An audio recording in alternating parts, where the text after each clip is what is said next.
Hello friends, welcome to my channel. मैं हूं अमन।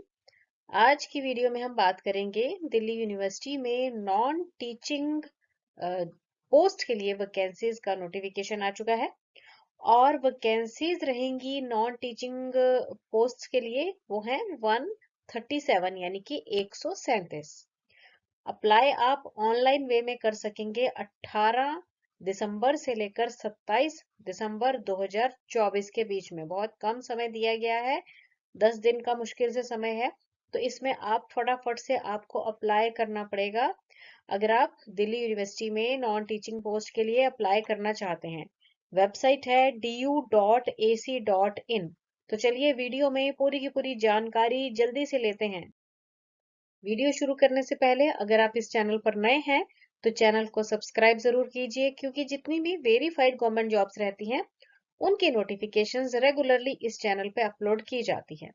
तो आ जाइए वापस। अभी आप दिल्ली यूनिवर्सिटी के द्वारा दिया गया ऑफिशियल नोटिस देख रहे हैं for the various posts in non teaching category. Last date रहेगी ऑनलाइन अप्लाई करने की 27 दिसंबर 2024 और पोर्टल जो है वो 18 तारीख को ओपन हुआ है। तो आप अगर इसके लिए चेक कर लेंगे अभी एलिजिबिलिटी बन रही है नहीं बन रही है। एलिजिबिलिटी बन रही है तो जल्दी से इसके लिए आपको अप्लाई कर देना पड़ेगा। वेबसाइट है www.du.ac.in। इस पे जाना है और क्लिक करना है work with the DU under the head advertisement department. तो आप उस जगह पे पहुंच जाएंगे जहां से आप ऑनलाइन वे में अप्लाई कर पाएंगे। अब यहाँ पे आप देख सकते हैं कि ये जो पोर्टल है इस पे वेरियस जो वैकेंसीज आई है ना, इसमें है देखिए सबसे पहले तो यहाँ पे पोस्ट कोड दिया हुआ है, देन पोस्ट दी हुई है और पे स्केल है, ठीक है, और एंड में वैकेंसीज बताई गई हैं कि कितनी है टोटल में। तो सबसे पहले तो यहाँ पे देखिए जो पोस्ट कोड है पहली पोस्ट के लिए जो कि असिस्टेंट रजिस्ट्रार की है ND1001 है। पे स्केल जो है वो लेवल 10 का रहेगा। टोटल वैकेंसीज जो हैं वो हैं जी 11, ठीक है। सीनियर असिस्टेंट की टोटल वैकेंसीज हैं 46 और इसमें पे स्केल है वो रहेगा लेवल 6 का। असिस्टेंट की टोटल वैकेंसीज हैं 80 हैं ये, ठीक है। और ये जो पे स्केल है ना लेवल 4 का रहने वाला है। अब क्वालिफिकेशन जल्दी से चेक करते हैं। अगर आप असिस्टेंट रजिस्ट्रार के पोस्ट के लिए अप्लाई करना चाहते हैं, लेवल 10 का इनका पे स्केल है, तो इसमें मास्टर्स डिग्री होनी चाहिए 55% एटलीस्ट मार्क्स के साथ, ठीक है। और जो अपॉइंटमेंट होगी ना वो डायरेक्ट रिक्रूटमेंट के थ्रू होगी और ऑल इंडिया लेवल के लिए ओपन है। मतलब सारे देश से कहीं से भी अगर आप बिलोंग करते हैं तो आप जो है अप्लाई कर सकते हैं। इसके लिए रिटन टेस्ट रहेगा और इंटरव्यू रहेगा, ठीक है। एज जो है ना वो 40 इयर्स मैक्सिमम एज लिमिट दी गई है। उसके बाद सीनियर असिस्टेंट की जो पोस्ट है इसमें है जी पे स्केल 6 रहेगा। बैचलर डिग्री अगर आपने की है ग्रेजुएशन किया हुआ है तो अप्लाई कर सकते हैं। इसमें 3 साल का एक्सपीरियंस चाहिए है एज असिस्टेंट और इक्वलेंट इन लेवल 4।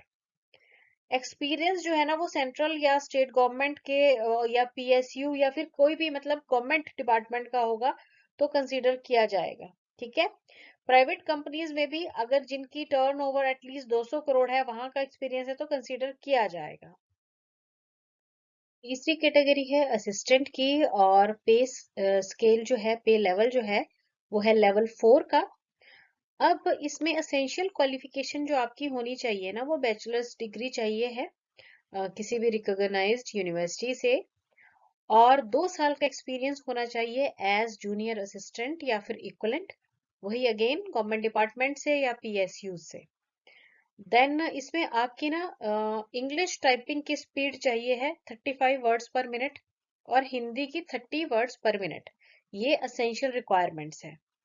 और कंप्यूटर ऑपरेशंस में आपकी प्रोफिशिएंसी भी होनी चाहिए। एज लिमिट इस पोस्ट के लिए है 32 इयर्स। अब असिस्टेंट रजिस्ट्रार के लिए यहाँ पर ना प्रोसेस दिया गया है स्कीम दी गई है एग्जामिनेशन की। तो जो ये रिक्रूटमेंट प्रोसेस रहेगा ना, ये 2 स्टेजेस का होगा। 2 स्टेजेस का रहेगा, जिसमें पहली स्टेज में आपका प्रीलिम टेस्ट होगा, जिसमें एमसीक्यू बेस्ड रहेगा। और स्टेज 2 में आपका जो एग्जाम हो जाएगा ना, मेन एग्जाम हो जाएगा, ठीक है। और उसके बाद इंटरव्यू या फिर पर्सनैलिटी टेस्ट जिसे आप कह सकते हैं, वो होगा, ठीक है। तो पहले स्टेज 1 की बात करते हैं। तो देखिए, स्टेज 1 में आपका एमसीक्यू जो एग्जाम होने वाला है ना, इसमें 100 क्वेश्चंस आएंगे, चार चार नंबर के होंगे, 400 मार्क्स का ये पेपर रहेगा, और 2 घंटे का होगा ये, ठीक है। इसमें एमसीक्यू बेस्ड है, क्योंकि अभी हमने बात की, इसमें जनरल स्टडीज पढ़ना पड़ेगा, reasoning, mathematical ability, functioning of higher educational institutions, ठीक है। तो ये सारा जो है आपका टॉपिक्स रहने वाले हैं, जो आपका प्रीलिम टेस्ट रहेगा। इसका सिलेबस भी दिया हुआ है। सिलेबस मैं डिस्क्रिप्शन बॉक्स में भी पीडीएफ डाल दूंगी, साथ ही साथ कमेंट्स में भी दे दूंगी, आप वहां से इसे चेक कर सकते हैं। उसके बाद आएगा मेन एग्जाम, ठीक है। तो जो मेन एग्जाम रहेगा ना, ये डिस्क्रिप्टिव होगा, मतलब ये एमसीक्यू नहीं होगा, लिखना पड़ेगा आपको इसमें, ठीक है। यहाँ पे जी बेसिक नॉलेज आपको कॉन्स्टिट्यूशन ऑफ इंडिया की होनी चाहिए, संविधान की, Indian polity, educational administration, management, functional aspects of working of government bodies and institution. तो ये सारी जानकारी चाहिए है, ऐसे टाइप आपका आई थिंक एग्जाम ये होगा, ठीक है। 2 घंटे का है, 70 नंबर का ये पेपर आपका रहेगा। और उसके बाद होगी इंटरव्यू, ठीक है जी। तो इंटरव्यू में बेसिकली तो ये पर्सनैलिटी और नॉलेज टेस्ट रहता है, ठीक है ना। 30 नंबर की ये आपकी होगी। तो इस प्रकार जो इंटरव्यू में क्लियर हो जाएंगे, वो इस पोस्ट के लिए एलिजिबल हो जाएंगे, मतलब वो एलिजिबल क्या, उनकी सिलेक्शन हो जाएगी, ठीक है। तो यहाँ पर बताया भी गया है, देखिए कि एग्जाम जो मेन है 70 नंबर उसके हो गए, देन जो इंटरव्यू है उसके 30 नंबर, 100 नंबर हो गए। इसके हिसाब से ही आपका फाइनल सिलेक्शन होगा। प्रीलिम जो है वो सिर्फ क्लियर करने के लिए है। उसके बाद यहाँ पे दिया गया है प्रीलिम टेस्ट एमसीक्यू बेस्ड रहेगा, सिलेबस इसका सारा दिया गया है। ये मैं आपको डिस्क्रिप्शन बॉक्स में डाल दूंगी, वहां से आप इसको डिटेल में आराम से चेक कर लेंगे। उसके बाद मेन एग्जाम का भी सिलेबस दिया गया है, इसको भी आप आराम से चेक कर सकते हैं। नेक्स्ट यहाँ पे जो सारा ये टेस्ट के बारे में ही, मतलब सिलेबस ही बताया गया है। अब बात करते हैं सीनियर असिस्टेंट की पोस्ट के लिए। तो देखिए, सीनियर असिस्टेंट की पोस्ट के लिए भी ना 2 स्टेजेस ही रहेंगी, पहले प्रीलिम होगा, और उसके बाद मेन होगा, और फिर इंटरव्यू रहेगी, ठीक है। तो प्रीलिम में 150 क्वेश्चंस आएंगे, 300 नंबर के होंगे, ये 3 घंटे का टेस्ट रहेगा। General knowledge, reasoning, mathematical ability, administration of higher educational institution, ये सारे क्वेश्चंस रहेंगे। ऑलमोस्ट सेम ही सिलेबस है जो हमने पहले देखा है रजिस्ट्रार वाला।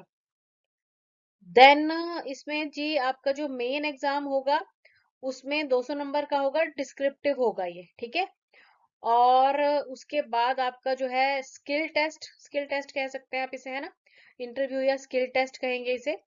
तो यहाँ पे आपका जो स्किल टेस्ट है ना, इसमें है management of administrative units of university, understanding of manual of office procedures, then knowledge of information technology, noting and drafting, ठीक है।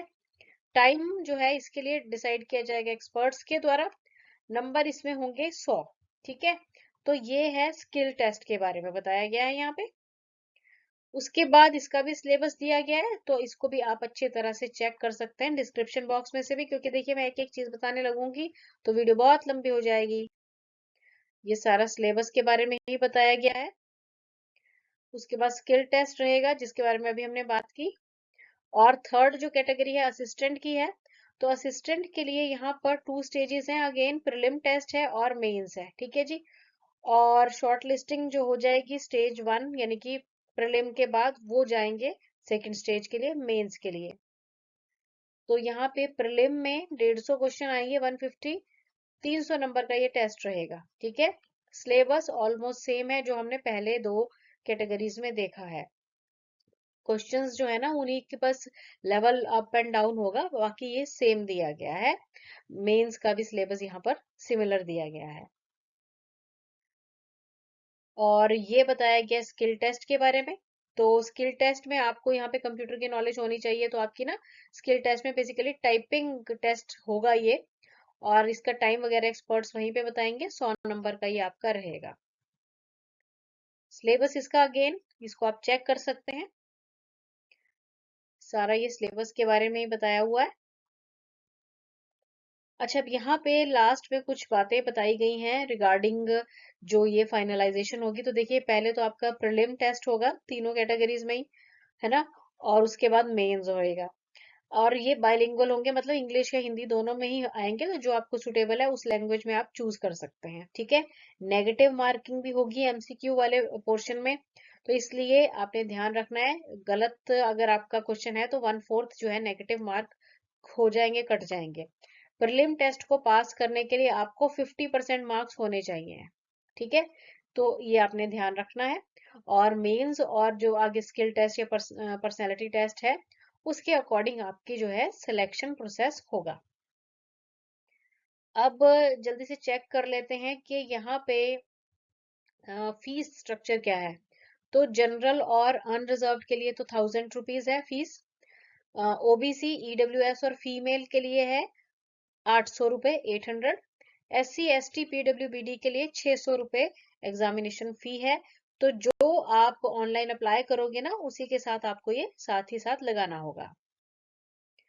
अब ये एंड में बताया गया है कि किसी भी लास्ट मिनट रश से बचने के लिए आप पहले ही इसके लिए अप्लाई कर दें, एंड में प्रॉब्लम होने का चांस बना रहता है। तो जो भी स्टूडेंट्स इन पोस्ट के लिए एलिजिबल हैं, वो जल्दी से जाइए और अप्लाई कर दीजिए।